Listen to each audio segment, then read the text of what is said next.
We all know why we're here. So let me ask you a question then. Why the big secret? Truth seekers were really the true leaders.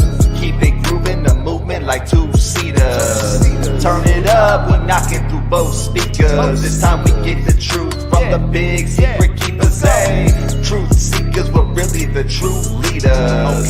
Keep it grooving, the movement like two-seaters. Turn it up, we knocking through both speakers. This time we get the truth from the big secret keepers. Hey, break it down, now can you peep it? They're deceiving all the people. Let me ask you, what's the secret? Misinformation and lies, a devious disguise. They want the EMF blast until our brains is fried. Point their beams in the sky, it's a movie now. This world is all CGI, their plot is truly foul. But we're here to rise up and bring the real. Time is now, truth seekers, y'all know how I feel. Truth seekers were really the true leaders. Keep it grooving, the movement like two-seaters. Turn it up, we're knocking through both speakers. It's time we get the truth from the big secret keepers. Hey, truth seekers were really the true leaders. Keep it grooving, the movement like two-seaters. Turn it up, we knocking through both speakers. It's time we get the truth from the big secret keepers. Hey, why the big secret?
Truth Seekers, it is Tuesday night. This is Roderick Martin, and I want to welcome you here to Forbidden Knowledge TV. We got a great show for you here tonight.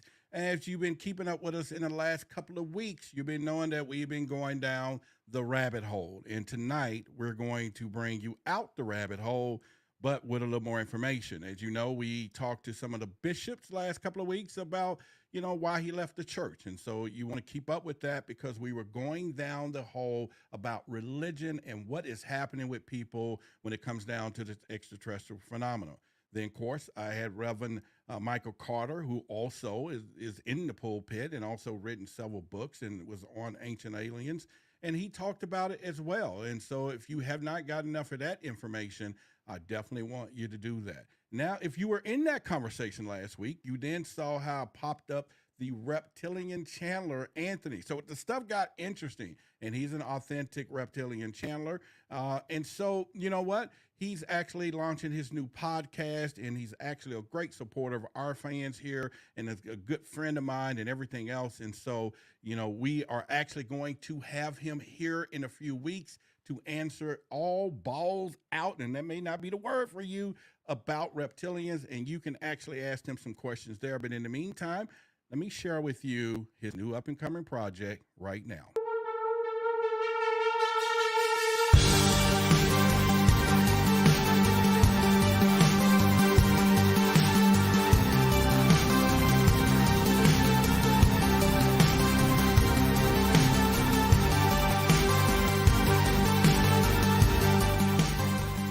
Greetings to all the viewers of Why the Big Secret podcast, and a very special hello to my friend Roderick Martin, someone who I've had the pleasure of getting to know over the years on both professional and a personal level.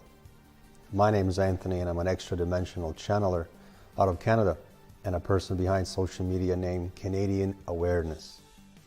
Over the years, I've openly, very proudly, with full transparency, spoken about a variety of different interstellar and galactic topics, ranging from telepathy, teleportation, pineal gland, telekinesis, crop circles, geoengineering, channeling, Saint Germain and Elohim collectives, Anunnakis and the Black Spice satellite, pyramids and ancient civilizations, Moon, Mars, Saturn, template layer, human incarnation concepts, prevention of dream hijacking and avatar insertions, even abductions, UFOs, consciousness-assisted technologies, including, most importantly, extraterrestrial contact. So I wish to invite all of the listeners of Why the Big Secret podcast to our brand new Canadian Awareness podcast based out of Toronto, where I will be discussing a variety of different celestial, cosmic, and human incarnation concepts with some brilliant minds. So I invite you all to join Canadian Awareness channel and subscribe today to our newest adventure, our newest podcast. Our podcast mission really is to transform and empower humanity with each and every video, broadcast, and channeled message, event, interaction, and even debates. The aim of our podcast is to improve our human collective consciousness and connect everyone with their limitless powers, while encouraging growth and action with honor and courage. So join Canadian Awareness channel today, and I thank you in advance for subscribing, and I look forward to seeing you all there.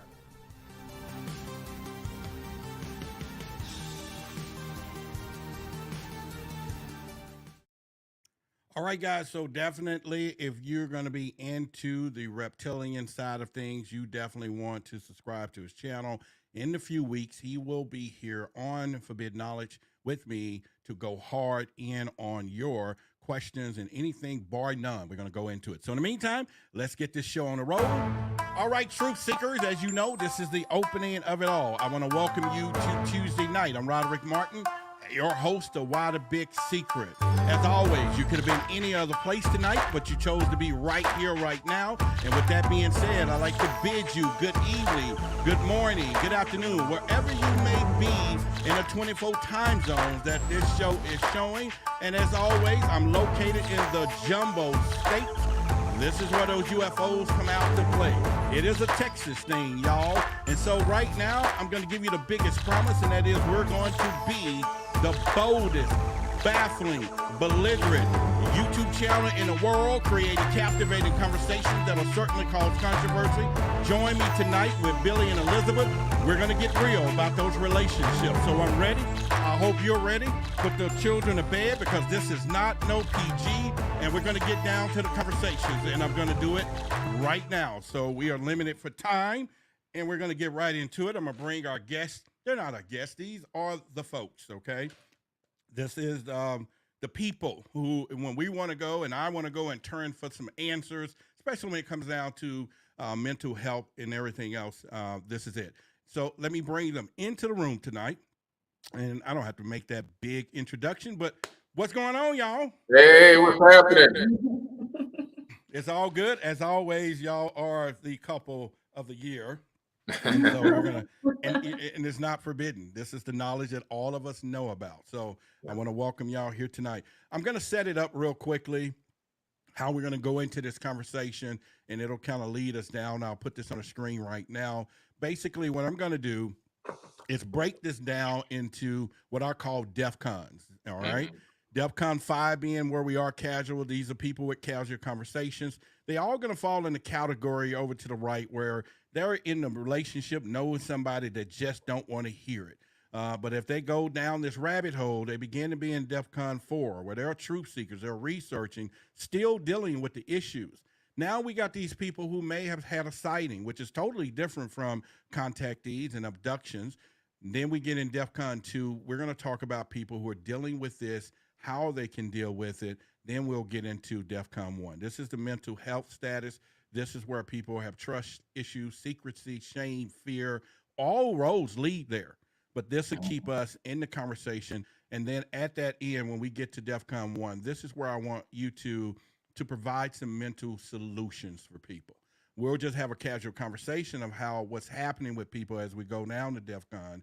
But when we get to Defcon 1, I want to activate the intelligence of both of you to help the audience, because when I was doing this not real estate, but when we were doing the religion side of things, it opened up a whole can of worms. There was a lot of people dealing with that alone, right? Now we got them dealing with and I have my personal story. So I'm gonna start with my story, and then we're gonna get right into it. Fair enough? Sounds good to me. All right. So my There's an personal story, echo. huh? We got an echo. There's an echo. All right. So let me take a setting here and put in cancellation button. So we're good now. Okay, here we go. Testing. All right. So here's what we're gonna do. I've been in this a long time. I've been around this UFO thing for several years, have interviewed over 400 people. But when I started this particular journey, I was married and I was in a house where I couldn't talk about the UFOs. And the white ex-wife at the time, or is now, did not want to hear it. I had 3 stepchildren with boys. They was interested in the subject matter. And so it was just not a conversation I could have. And being a good husband at that moment, I was just about saying, you know what, let me stop this thing. Because I used to binge on Ancient Aliens, by the way, constantly over and over, and watch some of your stuff, Billy, and, all of these MUFON things. And I was just going to give up. I was like, you know what, this is bothering and it's causing a problem in my house. And for a minute, I thought it was a hater thing, because she knew I was interested and I wanted to do this thing. But later on, I realized it was a cultural lens. It was a lot of things based on religion, and it had nothing to do with being a hater, even now that I now wind up on Ancient Aliens in the future. So this is where that story is. So I know I'm not the only one. I know there's a lot of people who have had abductions experiences. They have had all these different things, and now it gets to a point they can't even talk to someone in their house. It's bothering them mentally. So we're going to go start down with the Defcon 5. This is people who really just having casual conversations. They're interested in the topic, but they're still in relationships that people just don't even want to hear about it. So my question to you all, and we'll just kind of go in there before we get to the solution base, is why is it just hard for people to have a conversation about UFOs, abductions, and phenomena? Well, if you look at the way that society has programmed us with regards to anything that's outside of the box, in other words, anything that hasn't been taught to us from the time we were birthed, the time raising up in grade school through high school, and then into the workforce, everything has got us in this little tiny box. Creativity has been snatched. Exploration has been snatched. Asking questions has been snatched away. And you're supposed to only focus with the blinders on. Like you see those horses with those blinders on? That's the only thing you're supposed to do. And go in that one direction and let them crack the whip on your back until they say you can stop or go. And that's it. You can't turn left. You can't turn right. And so that type of programming has really been a detriment to the human civilization on this planet, because at one point, if you look at a kid that has not been heavily suppressed, that is just now coming into the past the toddler age, you can see the kid is exploring, asking questions, daydreaming, and all those kind of things. But all of a sudden, another couple of years goes by, all that's pretty much starting to disappear. And so it's what society has done that has created these situations where people can't talk about these out of the box things like extraterrestrials, the UFOs, life on other planets. Anything having to do with what's outside of the mainstream box, it's been kind of shunned. Well, it's fear-based. It's fear-based. So they've created so much fear through this conditioning that this is right, this is wrong, this is what you're supposed to learn, this is what is just psychotic, right? That's how I felt growing up. And a lot of people that study these types of things and think outside of the box have been classified as the bad sheep, the black sheep of the family. I was the black sheep. I'm sure you were the black sheep. I was the black sheep. Exactly, because people look at outside thinkers like they're crazy. Yeah. Which is, I think, switching around though as time goes on. Yeah, it's starting to get better. It's definitely starting, but it's still hard for a lot of families to have these conversations. We know a lot of people personally that are struggling. When they see us, they can't wait to offload on us all the information, all the things they wanted to talk about, because they have nobody to talk to. They're so lonely. It's such a lonely road, this knowledge road and this information road, especially with dealing with UFOs and aliens and everything else. It's a lonely road for a lot of people. And so it's starting to get a little bit better, but wow, we got a long way to go. So thank you, Roderick, for having a show like this. Yeah. Oh, we're going to go down this pipeline. It's going to get deeper. So Elizabeth, for you, before I move into Defcon 4, we still got people. This is just a casual conversation, and these are people maybe interested, but when they turn to their mates or partners and they get shunned away, this is the beginning. I think this is the beginning down that pyramid where there's some separation to begin to happen in the relationship. So why is that, and what can people do to prevent this part? Because now their spouse, friend, or whatever may say, hey, I'm interested in this topic, but they're going to get away from me with this. Now, okay, we can find something interesting. All of us interested in barbecue, but why is this so significant? And what should people do? This is just the beginning. They just want to have a conversation. They ain't went down a rabbit hole yet where we're going to go in Defcon 4. But how can they nudge this along where they don't have separation in the household? I mean, that's very difficult because this is almost touches on core belief systems within people. Because let's say you think one way, I think another, and I'm so excited about this one thing and you're so closed off to it. Well, this is core for me. So for us to keep going like this inside that relationship because of our core belief systems, I mean, it's really at the end of the day, honestly, you're wasting your time with that person unless you can get that person to open up, which is a process. And that person has to be willing to do that. And if they're not willing to do that, then you're literally going to be butting heads the entire time. It's just going to, it'll create a wedge, and then that wedge will just keep getting bigger and bigger and bigger. And it just never usually works because these are core beliefs inside of us. It's pretty tough. Yeah. You have to almost become a seed dropper if you want to get this conversation started. You have to have patience, because if you try to just come in with all the energy and excitement, you're gonna meet a wall. It's gonna scare the person off, scare them terrify quickly. them. A good example. So the Black Knight satellite documentary. My mother, she's so inside the matrix. Okay, she's not an outside thinker at all, and she's very conditioned. She was a politician, worked in politics her whole life. So she came to the premiere of the Black Knight satellite and was wowed by it. I mean, she was like, this was produced really, really amazing. Oh my God, I learned something. I'm very interested. And so that nugget, that gem opened up her mind to be able to let more information in. So in order for things to try to, make things work, like you said, dropping seeds is perfect, but you can't just, because then the person will close off. And once a person closes off, then you can't have a conversation because they're not listening to you. Wow. So you have to be very, very delicate on how you present things.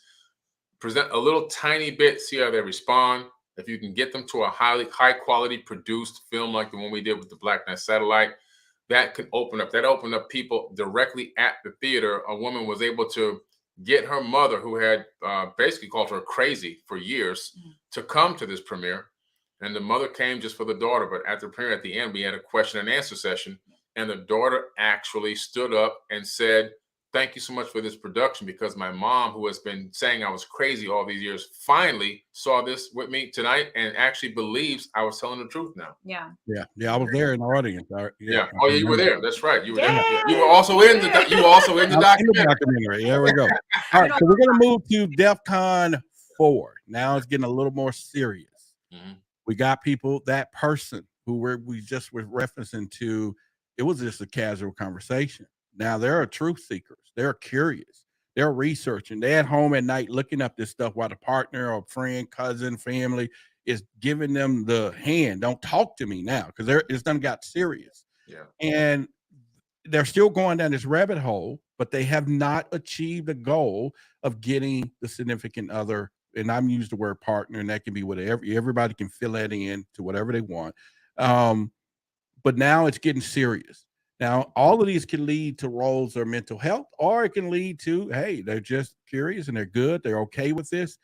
But lurking in the depths is where we're going to add to the story, is the belonging. Now this person is over here, this DEFCON truth seeker, now going to UFO conferences, and they're meeting like-minded people. Could be of the opposite sex. Somebody who now they can vacillate with and talk to with.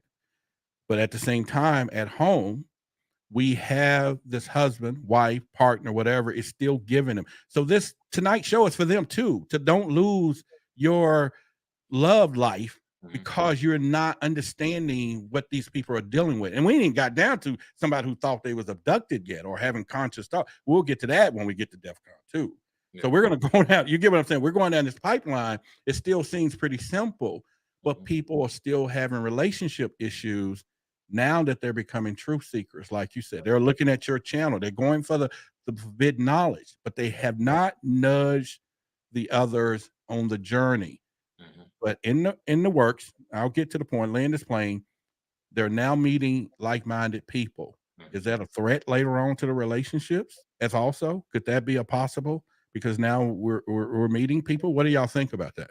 Oh, it could definitely be a threat to the relationship. I mean, if you're at home butting heads and you're really so super passionate that to the point where now you're not only are you researching all night long, and then now you're traveling to go meet like-minded people, and then all of a sudden you run into somebody that's on the same frequency as you that is interested in hearing what you have to say, you're going to feel this sense of like relief that you can confide in somebody and that somebody can confide in you. And now you have this special thing going on here.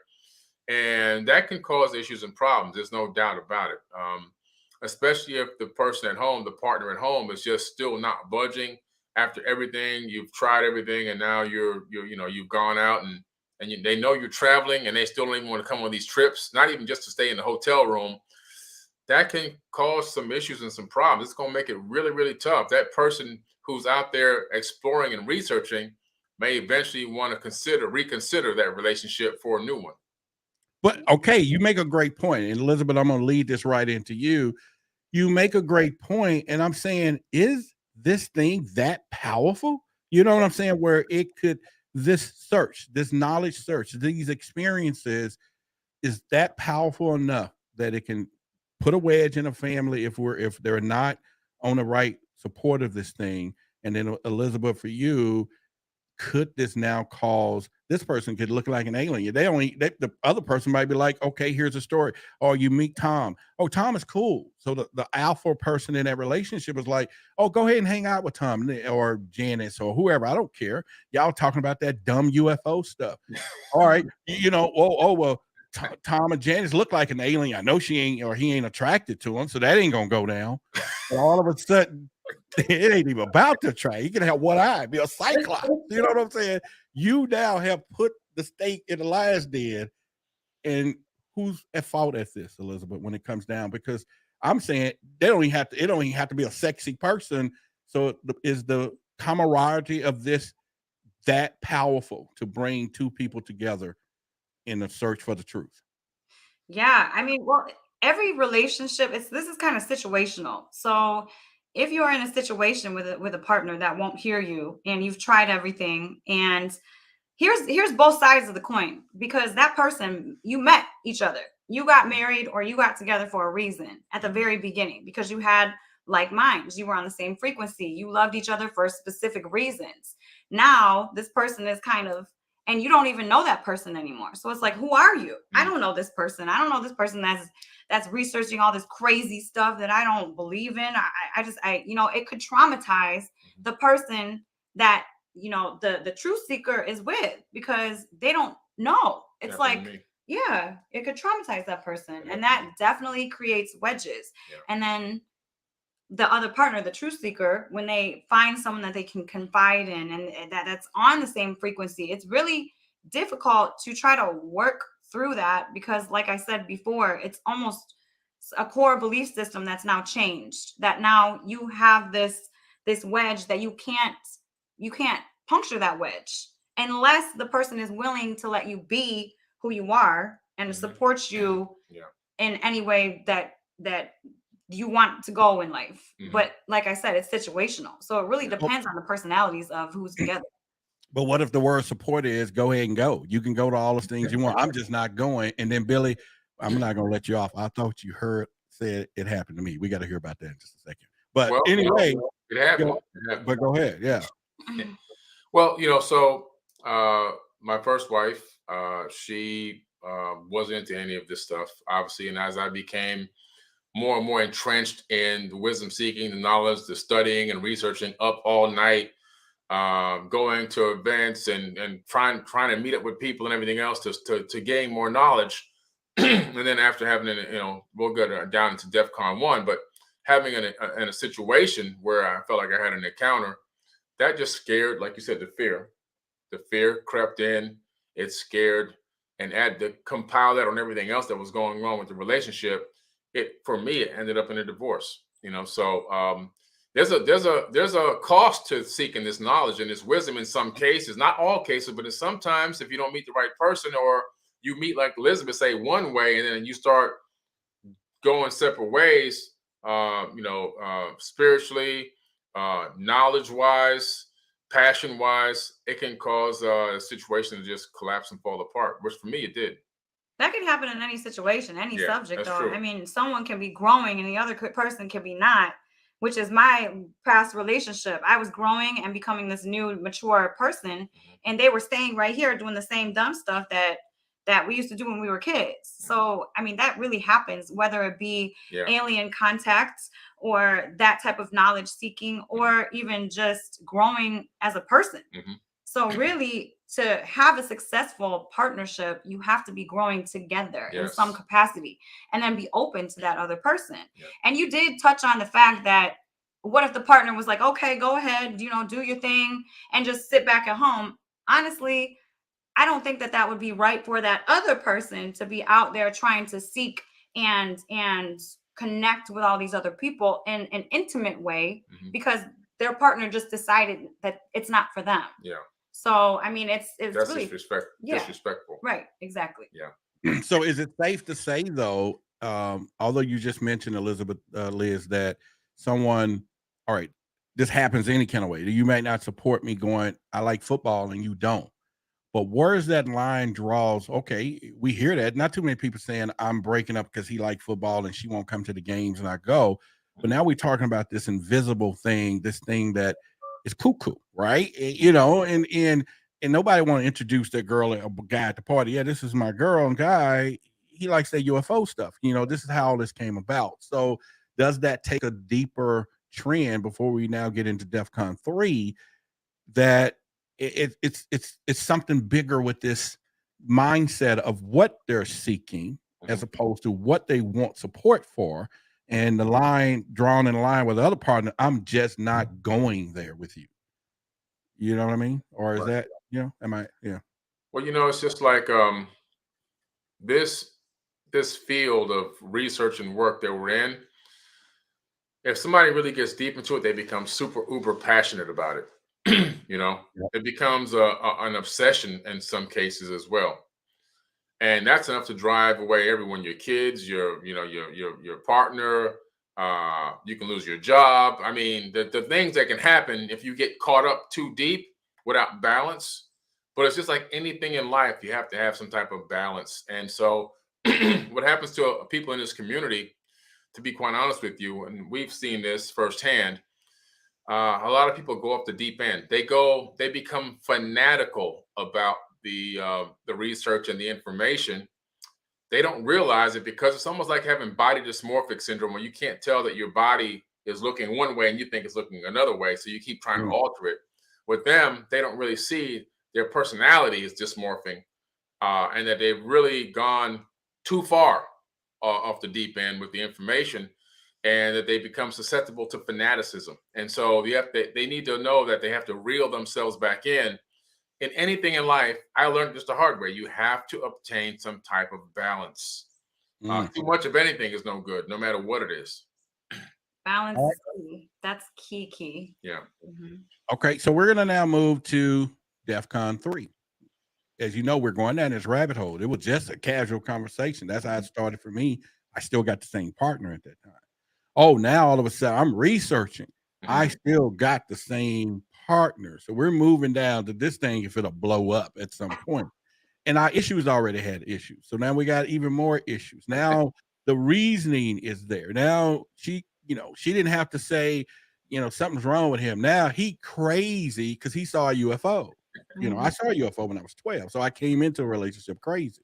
But the whole point is, it's an actual sight. That's my thing. But there is, I believe, a big difference between somebody who says I saw something versus somebody who actually experienced it. And we'll get that in Defcon 2.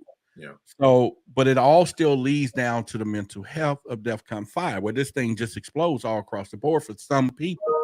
So where we are now is, you know, people that have seen things. I've interviewed people where guys have cried on the air because they have this thing with their partner. They can tell their significant other where the bodies are buried, where everything except for I saw a UFO. Because I don't want them to think I'm crazy. I don't want my friends, my coworkers, my jobs.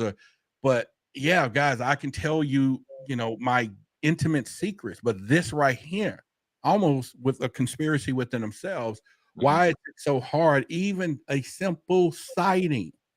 Why are people having problem, in your own words, to where they just can't comprehend that the other person, well, the other person won't even believe it, but now they're closed off just because they can't even tell somebody. Yeah. So let's talk about what happens to the actual physical body when someone gets terrified or sees something that's wild. I mean, so the body goes, you know, your nervous system has it swings this way and that way. And when you're in a stressed state or a traumatized state, you will either go into sympathetic fight or flight or deep sympathetic, which is freeze. You'll get very disassociated, and some people actually faint when the nervous system goes too deep into freeze. So let's say I'm just walking around. I've been conditioned my whole life. Okay, aliens are fake. This is all just crazy talk. And all of a sudden, right in front of me, I see an alien. My body is going to shift into sympathetic. My nervous system is going to become very, very stressed out. And my physical body, I mean, what happens? Your gut shuts down. Blood rushes to your extremities so you can fight or you can flee. Your blood from your prefrontal cortex goes into your hindbrain so you react. You have no logical thinking mind there. So what happens sometimes when people go into these traumatized and very stressed states is trauma, right? It gets stuck in the body. So let's say the alien goes away. I'm freaked out. I get over it. Now I have to process and think about what just happened to me. And every time I'm thinking about this process and thinking about what I just saw, my body is going back into this stress state, First of all, that doesn't feel good. Second of all, sometimes people can't even revert back into huge traumas because it's too traumatic for them to even talk about, to even think about. So they'll shut it away, stuff it, and it'll just be gone within themselves because it traumatized them too much. So yeah. And also think of the other side of that. That's great what you just said. The other side of it is if you tell your partner this information, they could possibly have the same exact stress response that you had without even seeing it, because the description and the story that you're telling them can trigger the same exact thing. Yeah. And a lot of it also, so it's a fear of rejection, also a fear of putting your partner into a stress response without even knowing it, just a subconscious feeling that this is going to really put them in a bad place if I tell them this. So between that and the fear of rejection, that's two things why some people will go to the grave with this information. I had an aunt that went to the grave with this information. But right as she on her deathbed in England, she got me on a call and told me what she wanted to tell me with regards to a Defcon 1 situation that occurred with her and my mother when they were little kids. And then she died 2 days later. Wow. Yeah. You know, and it sounds like where people, and my question, and I'll just fire the question up but I'll finish the statement is, you know, the question is going to be, how can we help people that do want to tell their significant other, partners, family about something like a sighting or something that is just eating them up inside. But then you go back to the whole other part of it. You know, this is where my humor is. You know, when you have somebody cheated, right? And they can't sleep because it's just too much on them. But then they wake you up and tell you, you be like, hell, you could have just kept that to yourself. And I can't sleep. But that would probably be the same thing a person would say, you could have kept that to yourself. But yet they're not worried about the stress that their partner is going. So it's like the truth sets you free type thing. So how can this work? How can a person literally tell this person who's still going, I don't want to have nothing to do with this at all? And mind you not, we still got that other guy and girl over there who they're going to end up calling saying, I saw something. They go, oh, I believe you. Oh, I do. You know too much, Roderick. Yeah, you sound like you. You know too You much. sound like you speak from I want experience. you to know you can lose something over here. That we're going on that Harmon circle here. You're gonna pay a price for not paying attention to the person that's having these issues. I want you to know that. You know, so Yeah. let's go. What can we help these people with? Or I'm listening too. So Okay. So in a situation like that, I always advise people in relationships, right? If the person loves you and you love that person, you want it to work and you need to get this off of you, I would suggest to bring it to the person, but sit the person down as a real, eye to eye with that person. Compliment that person. Bring that person's guard down so they feel more relaxed. Don't ever make a person feel very defensive when you're trying to speak to them about something very important, and then bring it back on yourself. Hey, I had this experience that has really been bothering me. I know that you're really good at helping me get through these experiences. Can I please tell you about this? And that brings a person's guard all the way down. How could they get mad at you after saying something like that? Now, if they do, you're probably with a narcissist and you need to run the other way anyways. For real. okay. That's a great response, though. What you just said is actually perfect. All right. So now I'm gonna introduce the word war because we're going to Defcon. You got now the stage is set. You done told that significant other. You are a truth seeker. So your Christianity or your religion is moving over to spirituality. The person over here is now going to apply religion to solve your issue. Oh, you need to go to church. You need some God in your life. And they're going, wait a minute, this is not a godly thing over here. Now religion have caused more wars than anything. More people have getting killed over religion than I can think of. Yeah. So now, and we touched on that the last 3 weeks. That's a power. Now we done enter religion. We done entered the other lurking person on the side, just waiting. And now we got we got all. Now they really got a UFO in their life. Underground female operative or something. Whatever. They got a UFO in their life now, and they don't want that one to show up. Okay, so we got all this issue. This thing is getting bigger, and it only started with a conversation. Do you believe in aliens? And now we still on the bottom, supposed to have marriage and love. Okay, so we're gonna move to Defcon 2. Now it's really get real. Now we got somebody who's saying, "Hey, I'm seeing people at night. They coming through the walls, or I got abduction. I've been abducted. I'm a contactee." Okay, you might have somebody who's willing to listen to you. And what if they use the words and look you in the face and say, "Honey, prove it. Give me the evidence. Give me the evidence." Now it's in here though. Yeah. So now we're supposed to believe. You got to trust me, baby. I was abducted last night. We got some hybrid kids. I think I'm pregnant, not by you, but by I'm just bringing. These are conversations. Right? Real conversations. Yeah. I was out of my body last night. He said, "No, I saw your ass in the bed. You didn't believe." You know what I'm saying? I woke up and used the restroom. I did not see you out of the bed. And she's like, "I was," or he, or whoever. I'm just using it. And I'm saying people are having these stories. And I know I'm not just making this up, and now we got a person that has felt, and like you say, now you in this category as well. I stopped at Defcon 3. I just saw a sighting, but now it's getting serious. How does this relationship mend itself where for the person who's watching that have a person in their family that has had an abduction, contact, out-of-body experience, ascension, whatever, how can they communicate with that person and the person who's going through it? How do these come together? Oh, that's pretty tough. I had a Defcon 2 situation, and that's where, a close encounter. And that experience was really a wild one for me because I never expected anything like that to ever happen in my life. And so for me, I got nothing out of it. That's why it took me so many years to talk about it. I was afraid to talk about it. I was ashamed to talk about it. And it was also really, like I said before, the catalyst for my divorce was the fact that I had saw aliens. And it wasn't just a UFO, like real aliens. Wow. And when I ran around the house.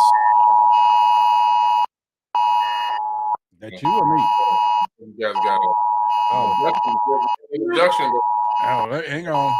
What we got? Okay, yeah, abduction. Yeah, that was a child abduction signal. An abduction, alien abduction. They probably took a kid. Oh my God! There we But go. so I had this experience in 2010 where I did see the aliens. They came in my house.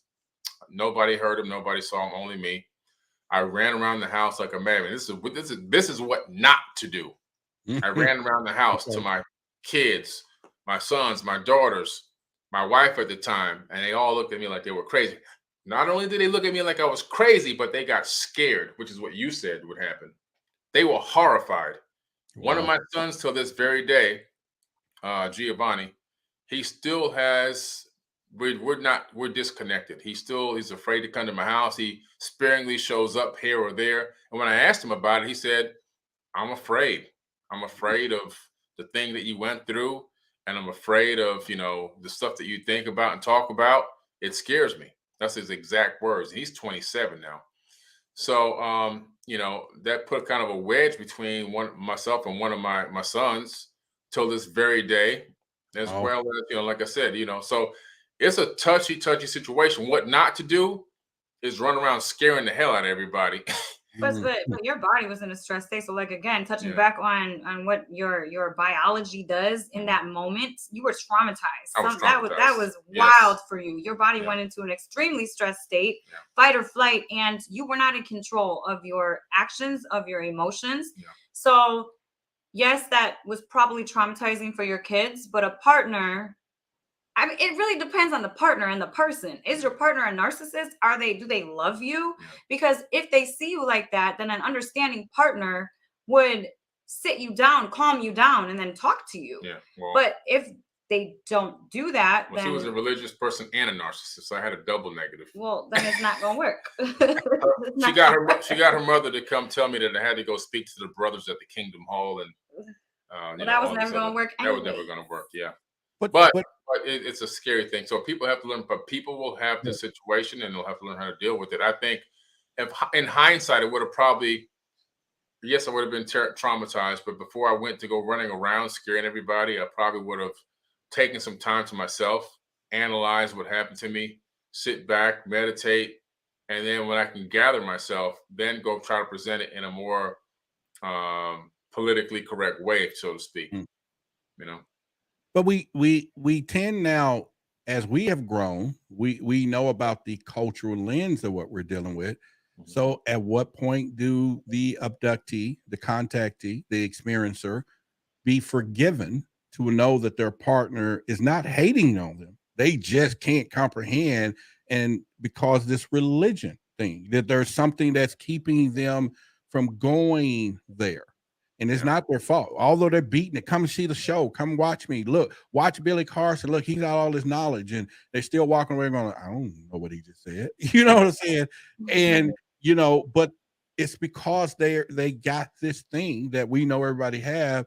This religion is blocking. So now they can't filter into understanding compassion of what that partner is going through. And so the wedge is still there.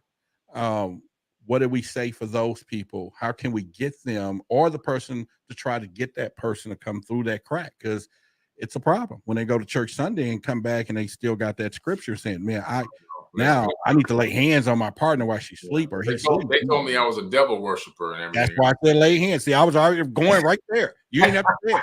You didn't have to say it, but go ahead. It was a rough time. I don't think that there's any honestly coming back from that inside of a relationship when there's religious beliefs and then there's this. You can't really, their core beliefs. You can't join unless you're willing to be with somebody with zero judgment and really just live two separate lives and come together when you feel like it. I mean, that works for some people. But at the end of the day, what type of relationship do you really want? Do you want to live separately where you have to keep these secrets and keep this life separate from your partner? Or do you want to join together and be able to be open and honest with your partner? It's what type of relationship are you trying to be in? I'll tell you this, guys, don't waste your life. I don't want to say I wasted years because I love my kids and I had a phenomenal time raising them. And if I could go back in time and do it again, I would. But the person that I was I gave them, 25 years. that's a long time to be in something that ain't right. Mm. So Yeah. you got to analyze. Now, fortunately for me, I was young, you know, but man, that could have been a sour situation if I would have extended longer, or if I would have met her later on in life and it went 25 years. So yeah, 25 years, just a long time. You gotta analyze. You gotta, like I tell people now, go on a trip somewhere. I didn't do that with her. Go on a trip. Take them out of the country for 2-3 weeks, like I did with you. I abducted you. And then you're gonna find out real quick if you can stay with somebody for a while. Yeah, especially on the island for Survivor. You go, baby, get that coconut. I don't know how to do no coconut. Wait a minute. Wait, cut that thing so we can build a boat. You gonna mess up my nails? You were like, no, this is not the We've one. been in similar situations.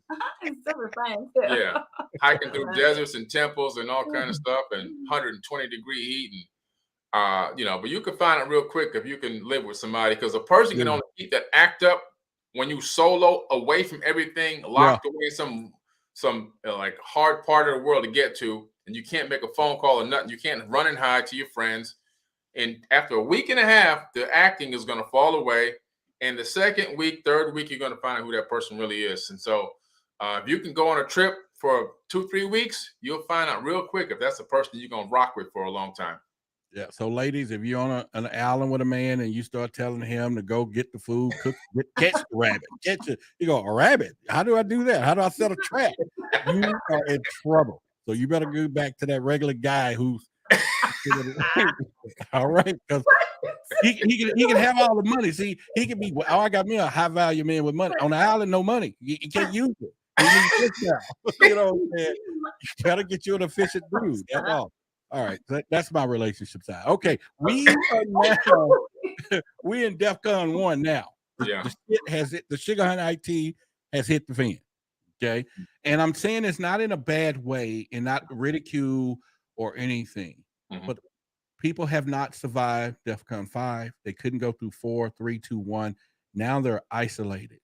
Their fear, secrecy. You know, this is shame because they feel different and all of this. Elizabeth, now we're in mental health. That now we got issues. You know, even their partners can't solve. You know, and where we go with this, and it's all about this phenomena. It's all about something strange is happening. Oh, maybe I feel different. I don't belong here, and maybe I'm just different. I'm a hybrid or something. Because the fantasy thing is grew, and I'm not saying it's a lie. It's just now their mind is trying to connect the dots, and they're just going to put pieces together. This thing is big now, and I see this all the time. I'm interviewing people all the time. And that is my quest today, is that we're so much focusing on what's happening in the skies that I really truly believe it's time to help people on the ground, because this is where it really is. And so this is why we're here tonight. And hopefully later we may even do some big documentary on it. Yeah, I think it'll cover a lot of ground. So we're in Defcon 1. It is now exploded. They're exploded on the inside. Okay. And they're isolated. The person now potentially have lost their partner, a friend, a family member. They don't know what's wrong with them, and they have never even told them that every night something is coming and visiting me while I'm asleep or whatever. Where are we at with this? How can we do something? Well, I always bring things back to the mind-body connection. This has been mental health all the way through. 1, 2, 3, 4, 5, all mental health. Because yes, once your body goes through a trauma, it remembers that. It's imprinted on the physical body. Whether even if your mind thinks it let it go, your physical body, your cells remember it all.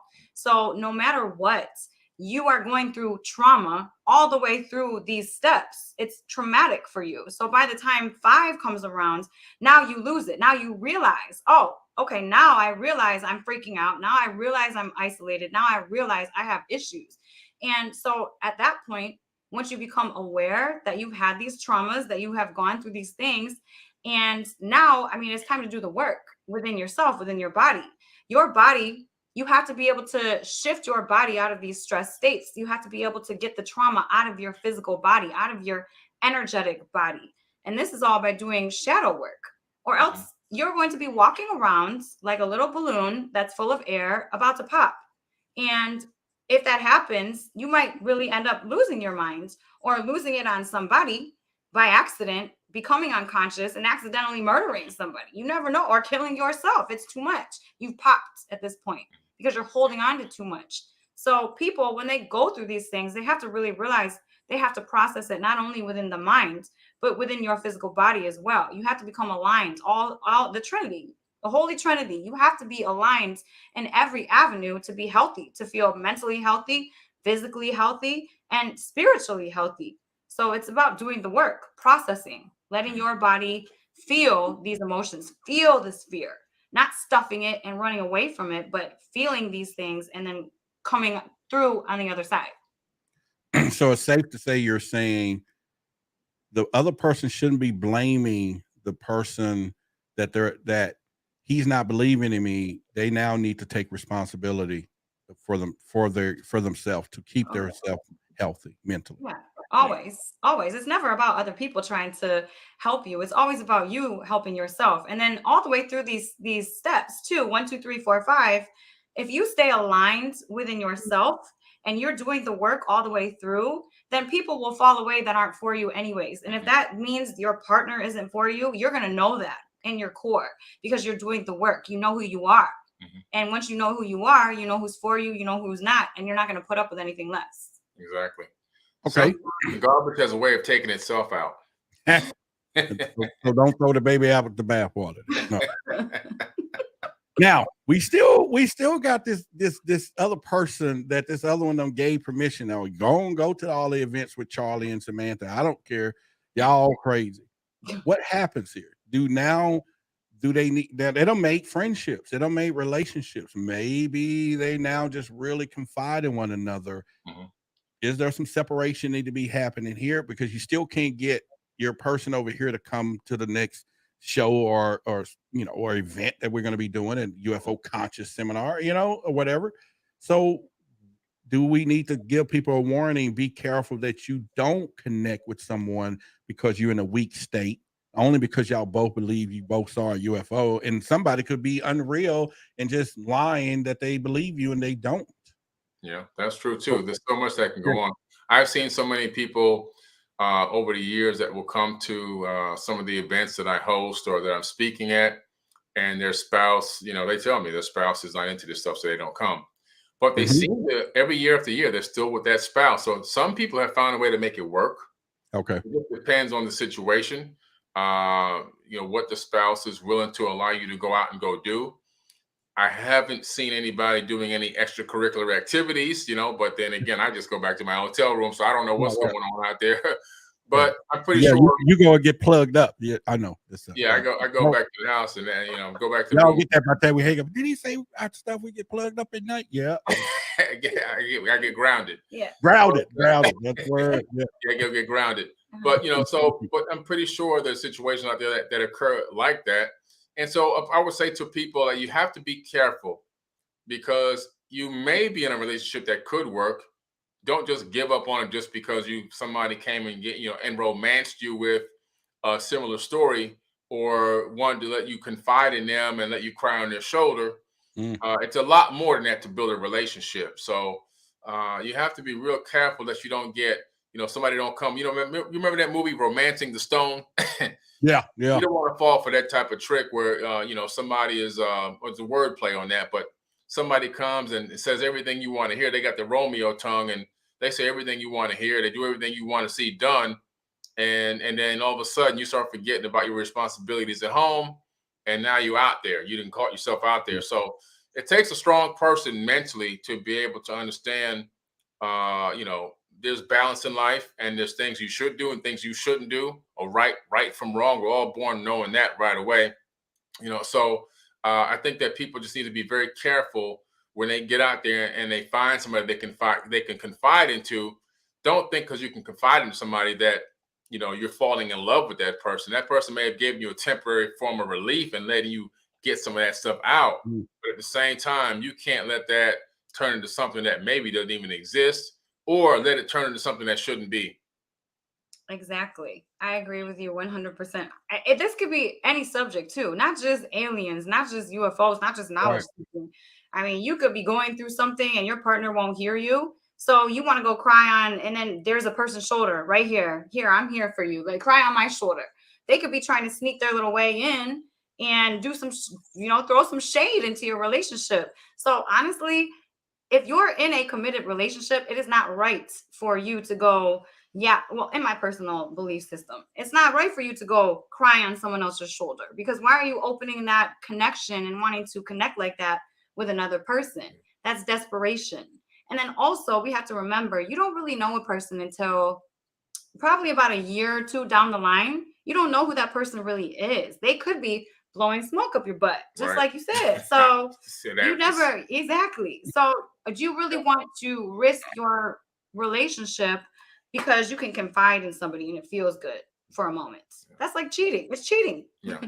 Right. And I'm glad you made the connection that it's all around, because I wanted people not to take for granted.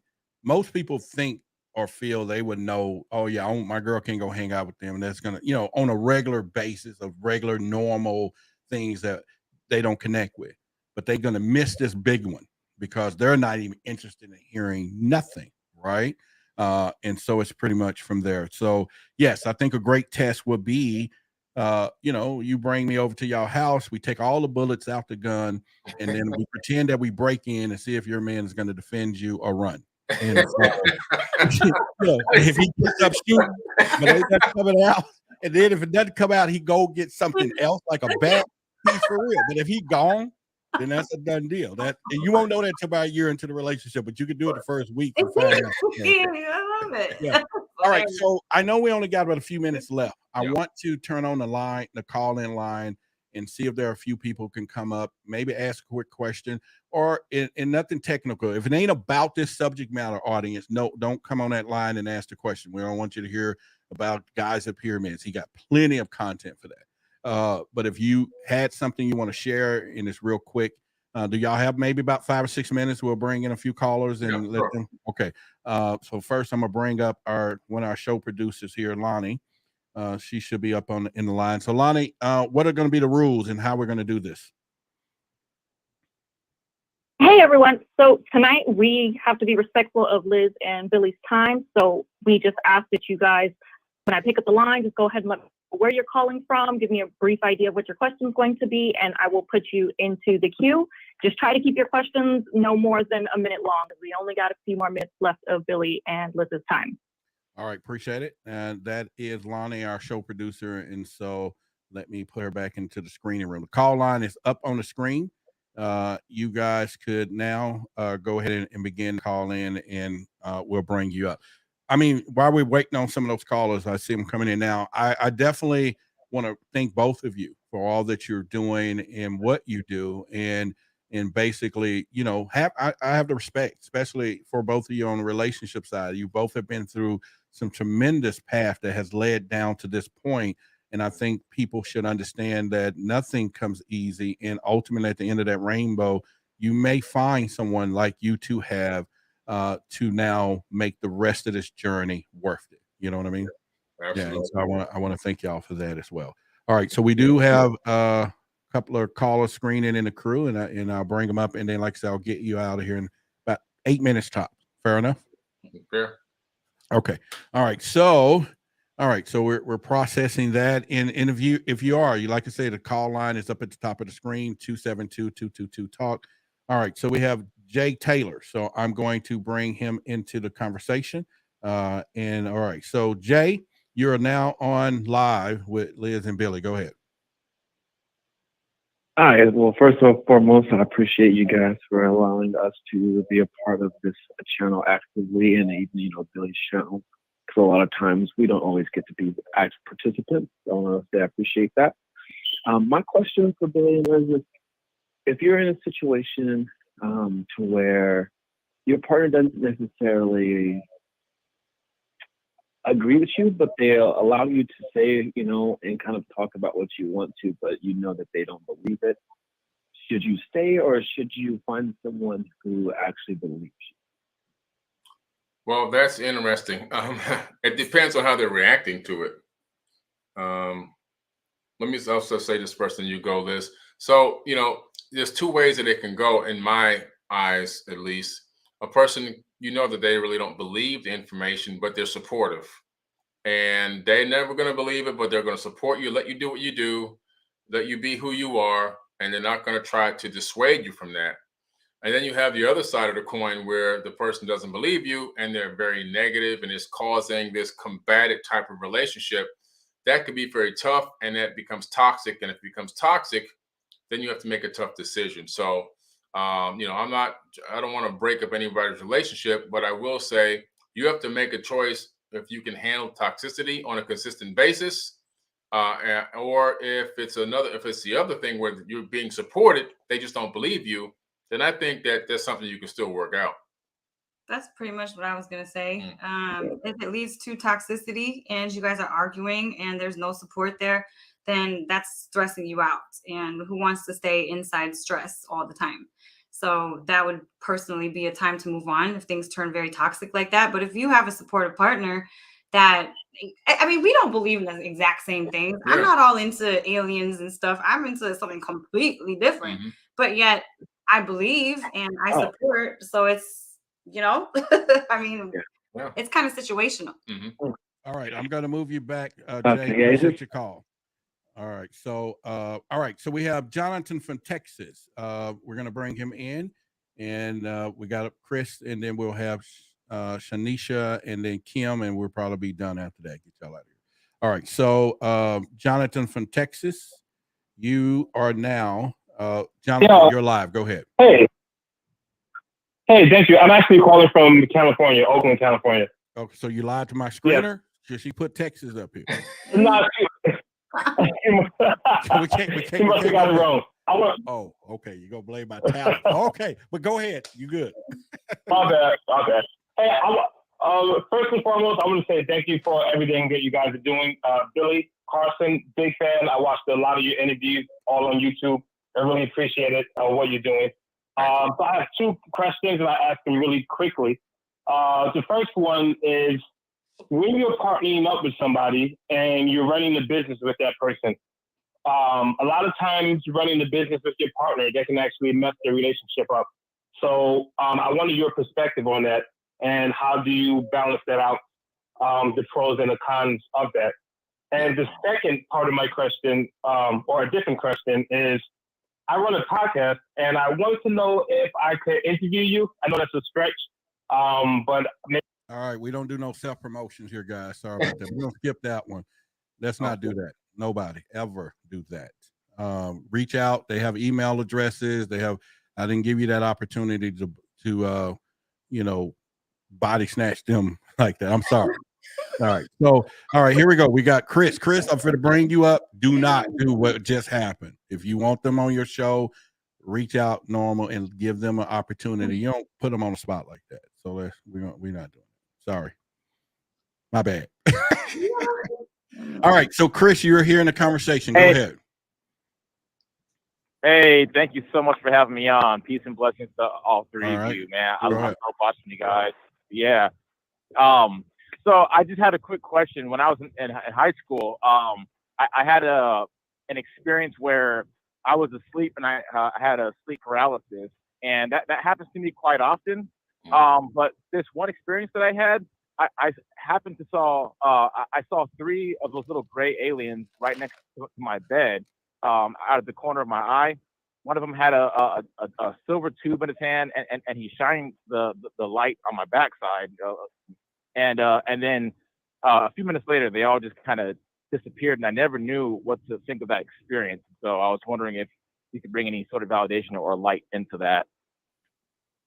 Interesting. So I'll talk about the body's response of why sleep paralysis happens. It can happen for different reasons, but usually it happens when you're deep into REM sleep and your consciousness wakes up before your body actually wakes up. So you're paralyzed and conscious, but you can't move because your body is still in these deep sleep states.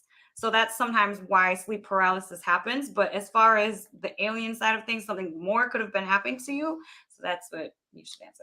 I mean, you gave the perfect biological answer as to what could be happening, but there's also potential that there could be something else happening. We just don't know. One of the best things you can possibly do is get a camera, one that has night vision on it, infrared on it. Even a Ring camera would do.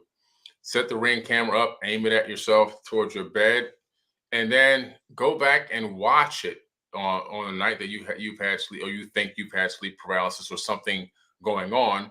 Go back and watch that video so that you can analyze it and see exactly what could be possibly going on. You get an indoor ring with motion, auto record.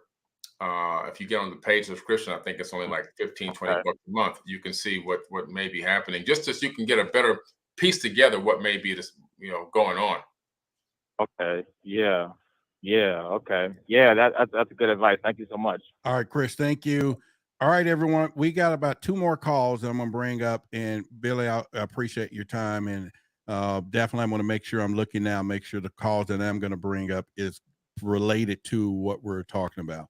Shanisa says that, she's dealing with some experience. I'm going to bring her up and then just let you know we have Kim, and then we'll get y'all out. Okay. All right. So, all right, Shanisha, you're in the call. Go ahead. Hi, I'm so glad to finally be able to speak to y'all.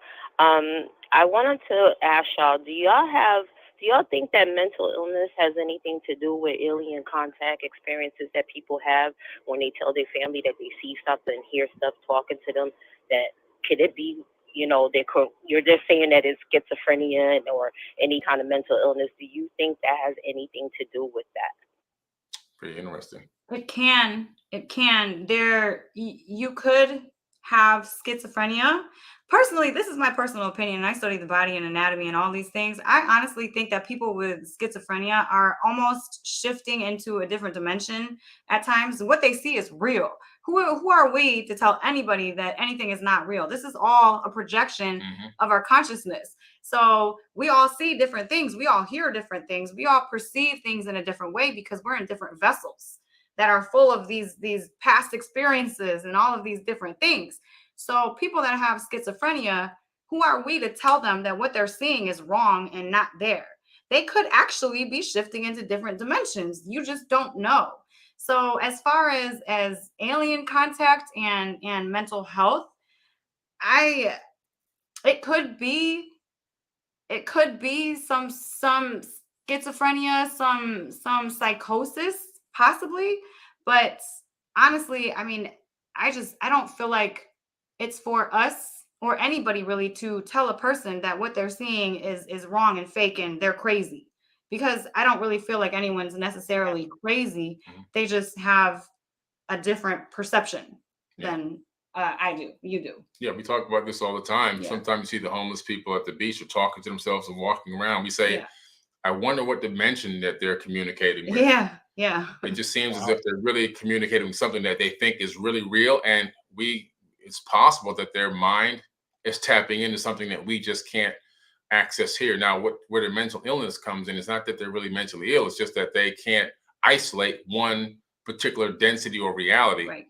And it's because of that, to us, it's a mental illness. But yes, to answer your question in a short way, it could be, it could be a mental illness in a way of psychosis or schizophrenia. But there's a little bit more going on that we just don't know about. All right. Is that fair enough for you, Shannon? Thank you. All right, thank you. The last call that we have is King Mike, and it is about relationships. And he has a question for both of you. So this will be the last one.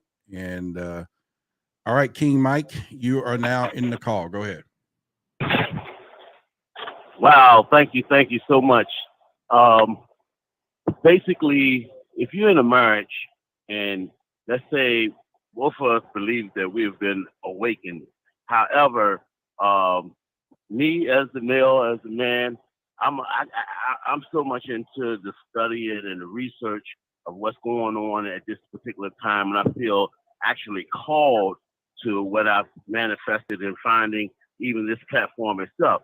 My wife, however, I'm concerned that our relationship is becoming, our marriage is becoming toxic. And I want to know what are some signs of possible toxicity experience and what should be done and how to possibly alleviate the situation without the, saying that our marriage should be divorced, because it's heavy on me right now. And you know what? Before y'all answer that, this is why we're here.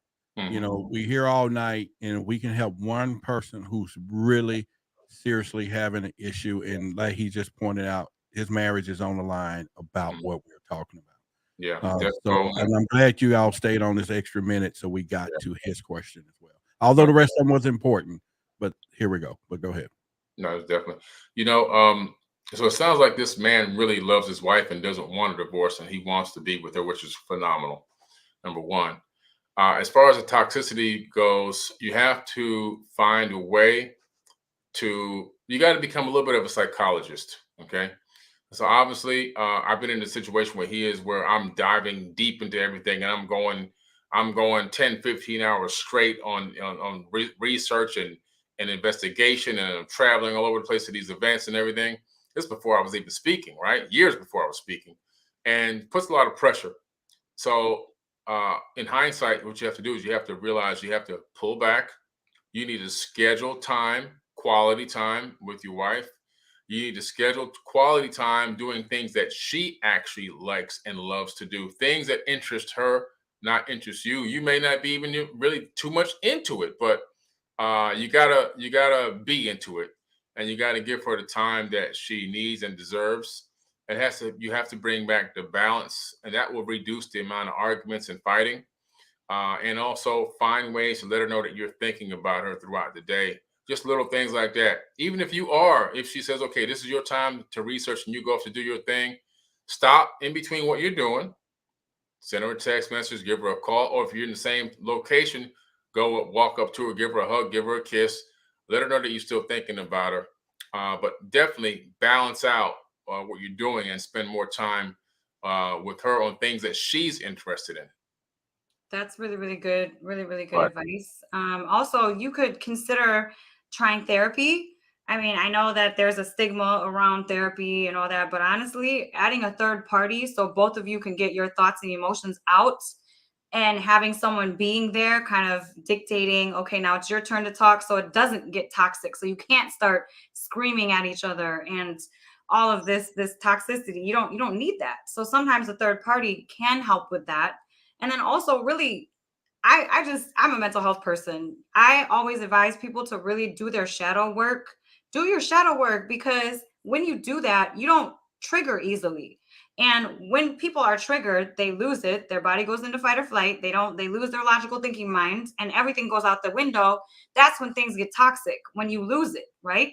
But if you do the work, if you do your shadow work and deal with all the stuff that you've been through in life, then you really don't trigger easily. And there should never be an argument.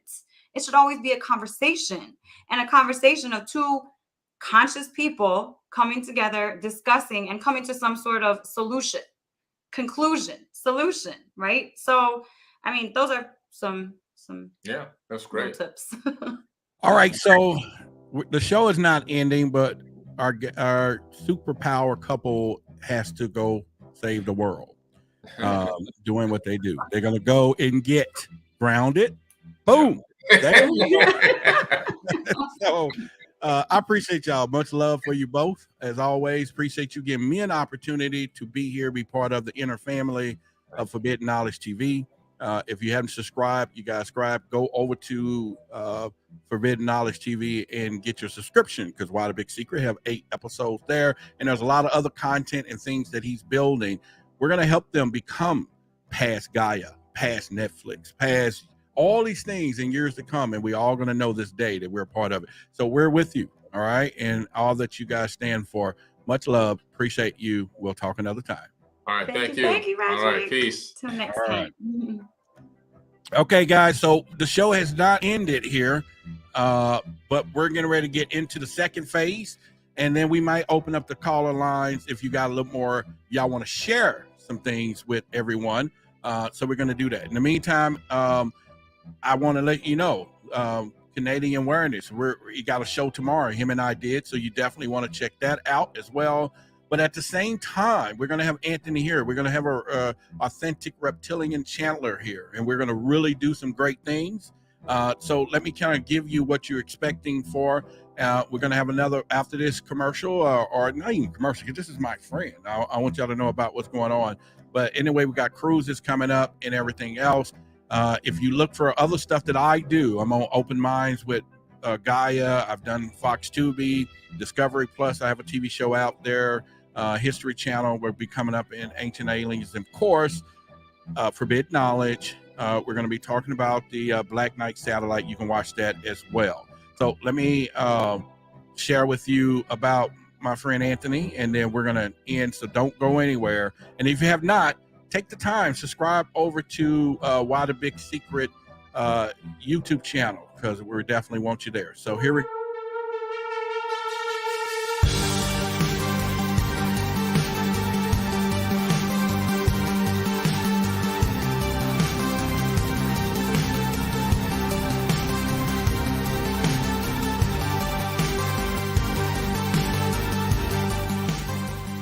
Greetings to all the viewers of Why the Big Secret podcast, and a very special hello to my friend Roderick Martin, someone who I've had the pleasure of getting to know over the years on both professional and a personal level.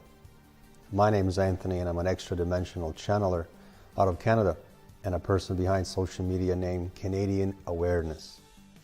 Over the years, I've openly, very proudly, with full transparency, spoken about a variety of different interstellar and galactic topics, ranging from telepathy, teleportation, pineal gland, telekinesis, crop circles, geoengineering, channeling, Saint Germain and Elohim collectives, Anunnakis and the Black Spice satellite, pyramids and ancient civilizations, Moon, Mars, Saturn, template layer, human incarnation concepts, prevention of dream hijacking and avatar insertions, even abductions, UFOs, consciousness-assisted technologies, including, most importantly, extraterrestrial contact.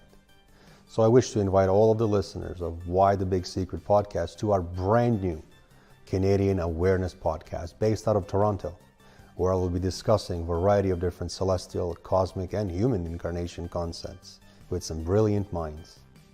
So I invite you all to join Canadian Awareness channel and subscribe today to our newest adventure, our newest podcast. Our podcast mission really is to transform and empower humanity with each and every video, broadcast, and channeled message, event, interaction, and even debates. The aim of our podcast is to improve our human collective consciousness and connect everyone with their limitless powers, while encouraging growth and action with honor and courage. So join Canadian Awareness channel today, and I thank you in advance for subscribing, and I look forward to seeing you all there.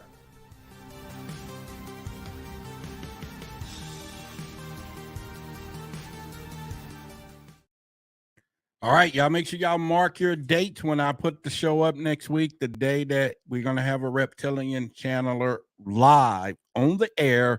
Anthony's going to be here, and you're going to be able to ask him some questions.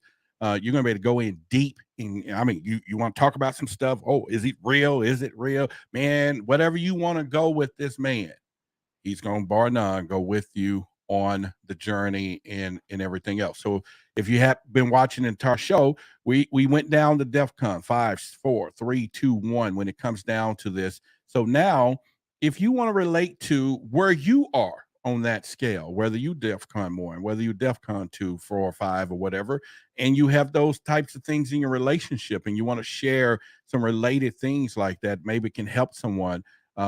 If you put into the chat and let me know that, we want to open up the call lines just for more. We got about another 15, 20 minutes of show. Then the producer will let me know. Let's do that. So let's put this up here. We have, I kind of missed a super chat that I want to put on the screen here, but Quest, Stephanie Ray, thank you for the support. Definitely want to acknowledge you. Kim, you was on the line.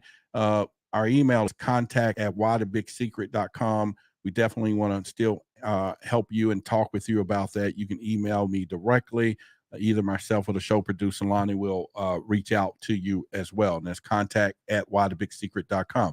Any of you that want to be in future shows and you want to be here and talk about your experiences, no matter who you are, but if you're not camera shy, And I want to do a show with maybe 4 or 5 people at a time, and we talking about the experiences and stuff there. Reach me, and in the show notes, or when you reach out at the email address, contact@whythebigsecret.com, put in there, I'm willing to be live on the screen. So that let me know specifically, so I don't have to go back and forth. And if you're a little shy, that's okay. You still want to just share your story. That's it. So I'm gonna bring our show producer up. Lonnie, there was some interesting calls that we have here. So do we have enough time to maybe? How do you think we want to do this for the audience for the last few minutes? What are your thoughts? If we do have a few more minutes left. We could go for it. I say we can go until about 9:25 before we have to start wrapping things up. We got about 10 minutes. So you think, okay, so I'm going to open up the lines if you want to get on and share. But again, I want to thank Quest for your contribution there. I would bring it up on the screen, but I don't have the access to do it. But again, I want to thank you. I didn't see it while we was live. But anyway, I want to appreciate it. If any of you do want to, you found value tonight and you would like to show some value, you can do that here, or use any way you can. If you want to do a direct, the best way would be the Cash App there if you want, which is coming across the screen now, and that would be most appreciated. But any way that you like, feel free. We love it, and your support is all greatly warranted for there. So I'm going to bring up the call-in number for the last few minutes, and we can kind of go from there. All right, so the number is up on screen. Anyone want to call in? We'll have about 5 lines open to even talk about what you got from tonight. If you actually got a some value from tonight and you want to talk about that, that's what that'll work too. Then also we want to talk about, while we're waiting on the call lines, there's a cruise coming up, which is Hidden Secret Reveal Cruise, and definitely I'm in there. There's going to be a lot of speakers there, so you'll be able to come and listen to all these different speakers. And it's going to be a cruise out in, I think it's Puerto Vallarta is going to be out there. So it's going to be a nice cruise. It's in April 2023. So if you are interested in being on that, go to the website, Hidden Secrets, right there. Let me take this banner off so you can kind of see. All right, so hiddensecretcruise.com. You'll be able to get on a cruise, and it's going to have a drop-down menu, and just say, hey, you referred to by Roderick, and you get to come on and hang out with us. And then if you do, hit me at contact@whythebigsecret.com, and I'm going to send you a free hat, that you actually said, hey, I'm joined the cruise from there. All right, so we got a couple of callers here. So I'm going to bring in, let's see here. Okay, we'll wait there until our screener let me know what's going on, the producer of the show. All right, so all right, so here we go. Let's go with Jonathan. You are now up. Your name? Oh, wait a minute. I'm sorry. Let me bring you back into there. I'm sorry. Jonathan, here we go. All right. So Jonathan, go ahead. What's going on with you? Yes. One day I was coming out of my baby mother's house, and we was talking about the pyramid in Giza. And when I got in my car, I looked up and I seen a large yellow orb that was transparent, that was hovering, and it just was stationary, and it was very large. And besides that, I seen 5 other smaller orbs one day out when I was walking the dog. They was flying in a formation. So I was trying to figure out what was that large yellow orb. I know those other 5 orbs may have been UFOs, but there's one particular orb, it was very large and transparent, and it was yellow. It's not uncommon that we hear people have seen orbs, and they come in all shapes and sizes. Well, they're still orbs, but all different sizes. So I can't really particular say, this is what you saw, but your description, Jonathan, what you're saying is not uncommon. I get that all the time. Being a MUFON UFO investigator, when we do our files, there's a lot of people report orbs. In fact, it's been something really common these days. And, you'll see basic with the Navy, though, a lot of them have been reporting these orbs over warships, and big ones, 40-foot ones, but they're all orange. So the color that you're seeing is pretty out, it's pretty normal. So I don't know what the answer as far as what you're seeing, but definitely, I just don't want you to think it's not something that's common and that you're the only one. So it's definitely happening from there. So thank you for calling in. Okay. Oh, I had one more question. Oh, go ahead. Okay. One day we was out in Jackson too, also, and there was this white guy. I don't know his name, but he was preaching from the Bible, and he had reptilian like eyes. He didn't have any contact in, but he was preaching from the Bible. Have anyone ever called in or reported ever seeing like a reptilian like person with reptilian like eyes? Well, we haven't. You're the first caller that called in, but just last week we had a reptilian channeler that popped up. The commercial that you just saw, I wouldn't even call it a commercial. Just introducing you to my friend Anthony. He is a reptilian channeler. So what I would like for you to do, we're going to do his show. There is a podcast, and him and I did. It's on his channel. It'll be tomorrow. But we're going to have him here live. So definitely, I don't know the exact date. It may be 2 to 3 weeks from now. So definitely, I want you to just stay tuned so that you can ask him specifically, tell him how you feel about it. Maybe he can, I don't know how it works, but he, you know, how channeling works, but he'll definitely give you some true inside information because this guy is really authentic. And you could literally, you know, go at this conversation with him and he'll go in depth. Fair enough? Yeah. Okay. All right. And wish I could have gave you a little more, you know, but definitely you're not crazy. So let's not start there and pretty much. Okay. So we got Amber. All right. So Amber, what's going on? Hi. I had an experience when I was a very young child. I was raised like Pentecostal and I got the Holy Ghost really young, and they taught me to seek spiritual truth. I sought for Solomon's wisdom. I sought for second blessing like Elisha had. And I had a vision of my future because I asked for it. I said, oh my, that's too much. I don't want to take that. And they're like, well, you have to experience things in order to get wisdom. And you have to experience things to be able to handle the power. So I've come along through life. I get deja vu all the time. I now have a 12 and 13-year-old daughter. And I've taught them all the spiritual things and all about all the religions. I try to, you know, about the chakras and balancing them and all that. And they have each had experiences many times where they speak with, one speaks with a Michael and somebody calls themselves something because you can't really pronounce their name, I guess. And the other one speaks with another planet called Altrea. Anyway, now they're 12 and 13, and my daughters are like growing into this social media and getting into things that aren't as spiritual and their friends and their crushes. And I just wonder how I can get them back interested in that. I still do like the blessing of the chakras like Joe Dispenza teaches and such things like that. But it's harder and harder for me to keep them interested. Just as a single mom, how I don't have a support system. I don't have enough money to go to conferences like you guys do and get like a support group, I guess. It's just me. Well, I let me start first to say, you know, it sounds like you're saying you open up that can of worm or you woke them up a little bit, right? And now, but they're still kids though. They're still young. They still want to go out with their friends. They still want to do kid stuff. And so allow them to be there, but you already planted that seed that ultimately is going to bring that curiosity, and sound like you've done a great job. And that's something I encourage a lot of parents to do now. And I call it one of my project stars. And I just tell them, hey, get telescopes, get all these things for the younger ones. And it's just an acronym. Project Stars is to start use stargazing to achieve real space conversations, because basically you want the kids to be curious and say, hey, are we alone in the universe and all that.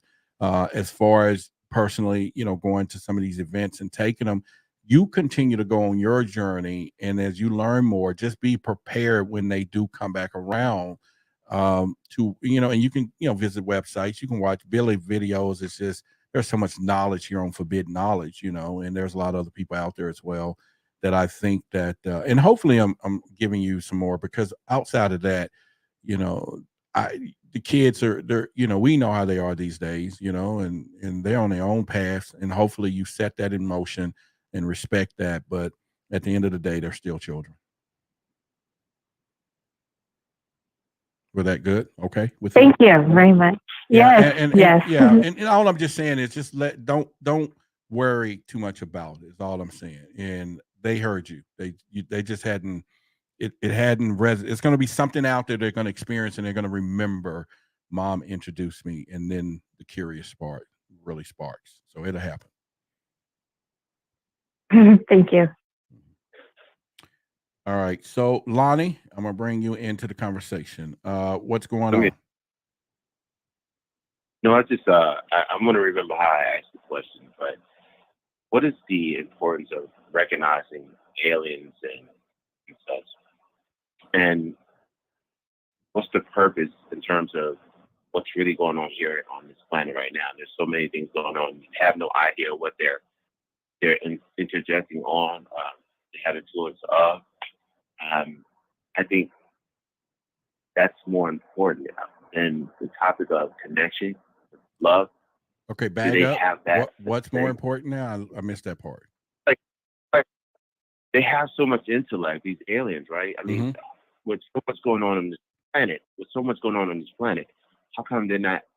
Why is there no indication of what they're interjecting on? Like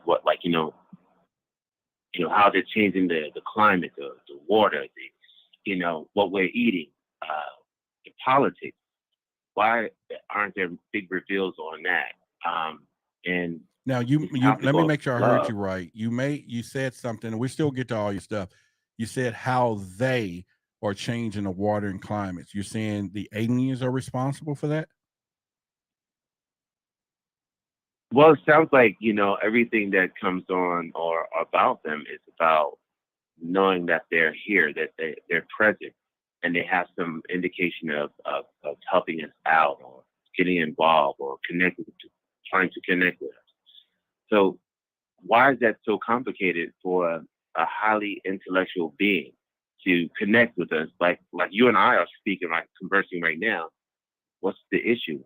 Why you can't? What, they're not paying their phone bill? I mean, it's like, okay. Have the communication with us. I get what you're saying, but in your statement, you actually said the answer. You said, how is this intelligent being? So let's just say you and I was having a conversation and we were talking. We know in the room over there is a bunch of 5-year-old kids, and we know we want to go tell them about something that could just mess their minds up.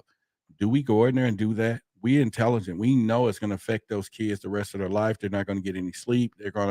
Why would we do that? And we're the high intelligence. Why would we go and mess up society? You know what I mean? That shouldn't be an issue if you have that intellect to counter-react any kind of fight or flight syndrome or any chemical imbalance. You have the ability to do it because you have trillions of knowledge. You know what I mean? How do you want to call it? Years of time, whatever. You have knowledge that supersedes what we have. So you can't come down here and speak to this 5-year-old, which sometimes you hear they abduct young kids, and have that conversation and let them know that they're going to be influential in life. They do that. So they can't come down and talk to someone and say, oh, you know what? We're here and this is what we need you to do as a people or a tribe or culture. Or, I get what you're saying. You're making some great points. And I think like everything else, why they won't be the hero and there's so much suffering, so many things going on. I can't answer that question. I don't think a lot of people can. But what we do look back is history of the attempts that were made for them to communicate with us. We shot them down or we've done some stuff.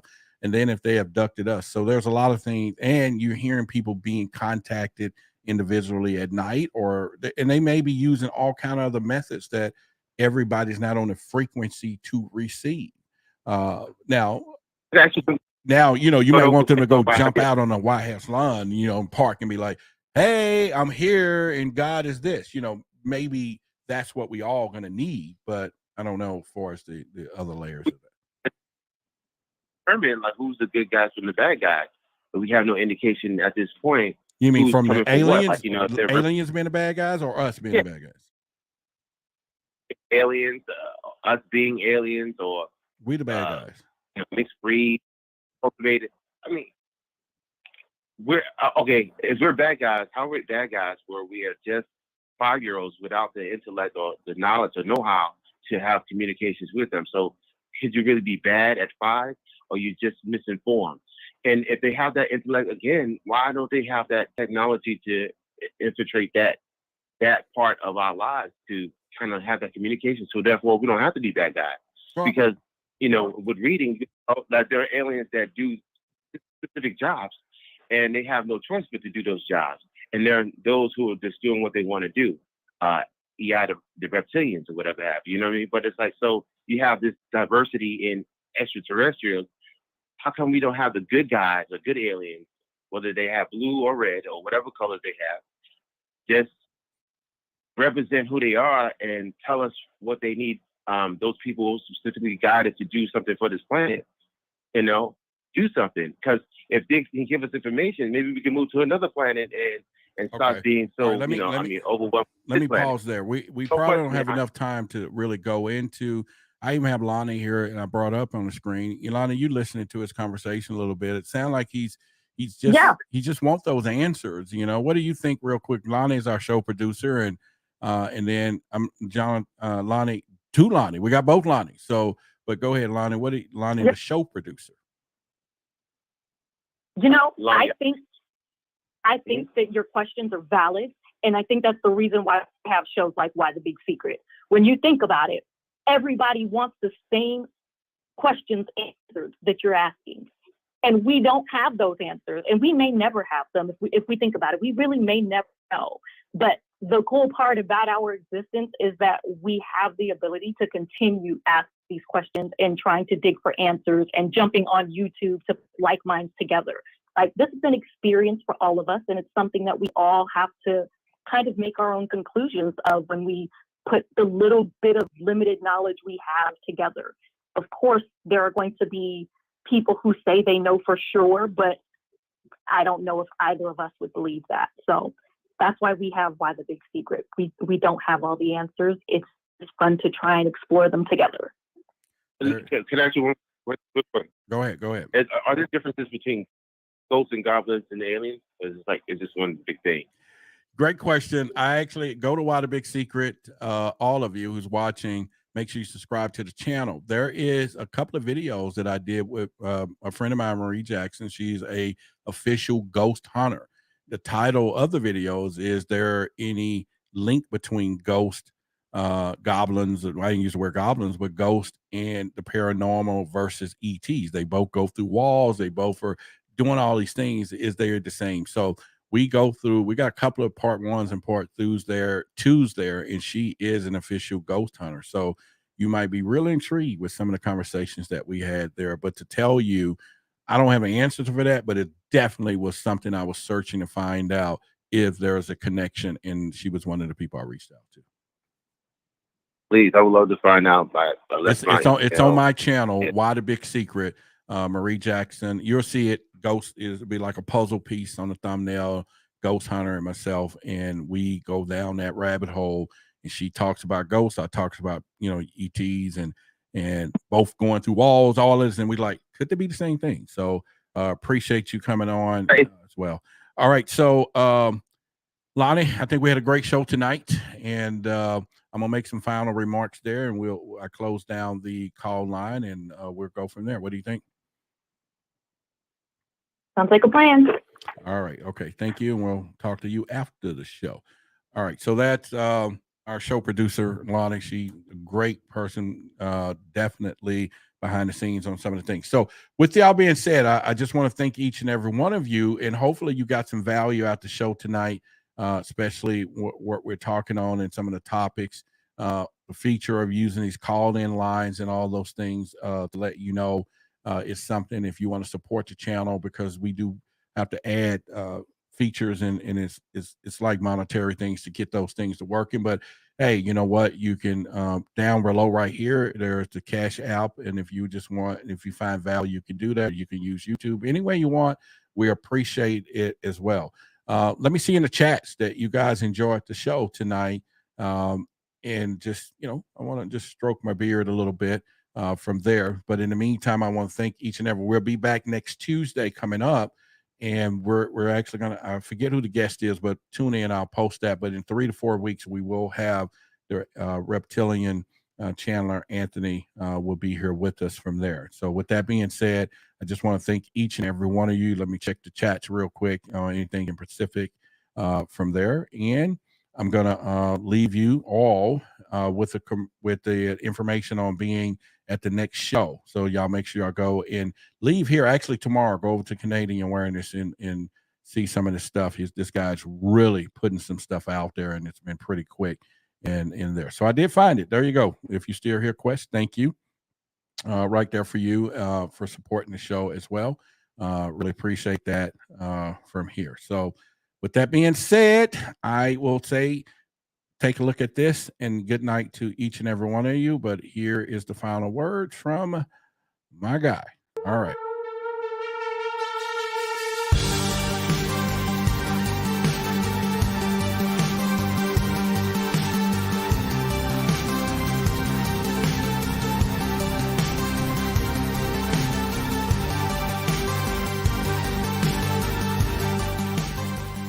Greetings to all the viewers of Why the Big Secret podcast, and a very special hello to my friend Roderick Martin, someone who I've had the pleasure of getting to know over the years on both professional and a personal level.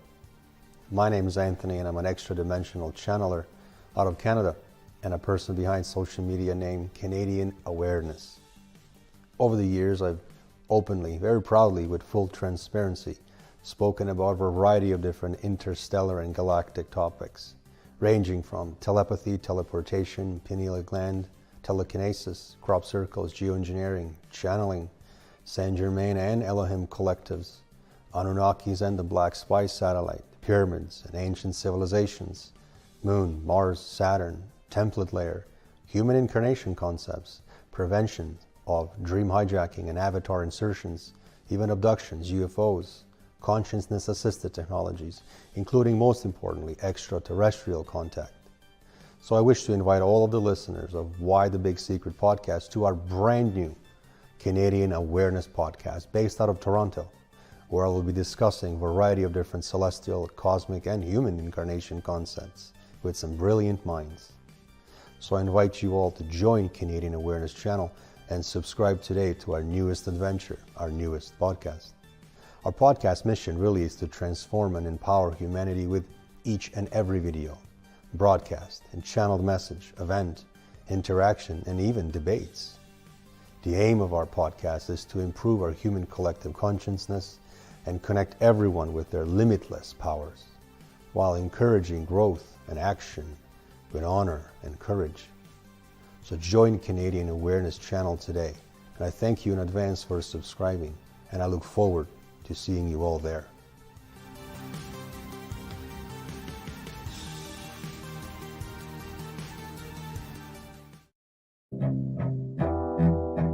All right. We have now come to the conclusion, and I just want to say I love each and every one of you. Don't forget, your eyes are useless when your mind is blind.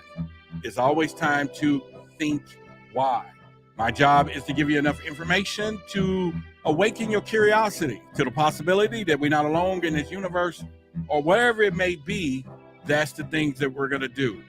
Give thanks to each and every one, all our participants, Billy and Elizabeth, for being here. And if those of you are going to be here next time, don't forget, we're going to bring you all into these shows. I'm Roderick Martin. Again, you can find me in a lot of places, but subscribe to Why the Big Secret if you can and will and should, because you're going to get a lot of after shows with Q&As with a lot of these speakers that's going to be over in Why the Big Secret, so you don't want to miss that as well. It's been a plum, pleasing pleasure, relative privilege. Much love, and I'll see y'all Tuesday night. And that's it. It's all good. Later.